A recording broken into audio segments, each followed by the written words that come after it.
आपने कभी सुना है 14 लोक? ये कोई कहानी नहीं, बल्कि एक गहरा आध्यात्मिक रहस्य है। हमारे ब्रह्मांड में कुल 14 लोक माने गए हैं, 7 ऊपर और 7 नीचे। ऊपर के 7 लोक, इन लोकों में आत्मा ऊंचाई की ओर बढ़ती है, ज्ञान, शांति और मोक्ष की दिशा में। भूलोक, ये वो लोक है जहां हम सभी मनुष्य रहते हैं। इसे मृत्युलोक भी कहा जाता है, क्योंकि यहाँ जन्म और मृत्यु का चक्र चलता रहता है।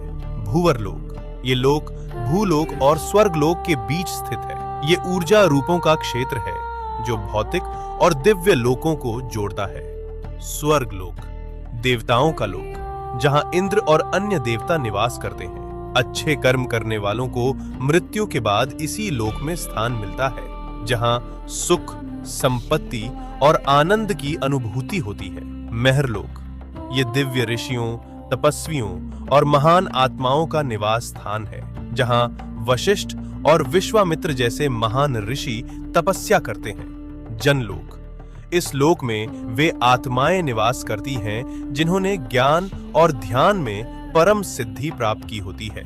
यहाँ के वासी ब्रह्मा जी की लीलाओं में लीन रहते हैं। तपलोक, अत्यंत शक्तिशाली तपस्वियों का स्थान, जो शरीर से परे केवल चेतना में स्थित होते हैं। ब्रह्मलोक, यह है अंतिम लक्ष्य है, जहां केवल सत्य है, मोक्ष है और ईश्वर का साक्षात्कार होता है। इन ऊर्ध्व लोकों में आत्मा का जाना मतलब है धीरे धीरे शुद्ध और जागरूक होना। अब बात करते हैं नीचे के 7 लोकों की। यहाँ भोग, मोह और भ्रम ज्यादा होता है।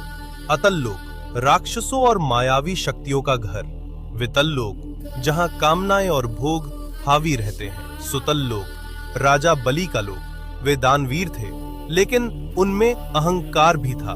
रसातल लोक, जहां भ्रम, लालच और अज्ञान का घना अंधेरा है। तालातल लोक, छल, धोखा और झूठ से भरा हुआ लोक। महातल लोक, जहां अंधकार और अहंकार का बोलबाला है। पाताल लोक, सबसे नीचे का लोक, तामसिक ऊर्जा और इच्छाओं का केंद्र। लेकिन इन सब का मतलब सिर्फ बाहरी दुनिया नहीं है। ये 7 लोक हमारे भीतर की नकारात्मक सोच और कमजोरियों का प्रतीक हैं। तो जब हम सच्चाई, भक्ति और सेवा में लगते हैं, हम ऊपर के लोकों से जुड़ते हैं, और जब हम लालच, मोह और गुस्से में फंसते हैं, हम नीचे गिरते हैं। सोच बदलो, लोक बदल जाएगा।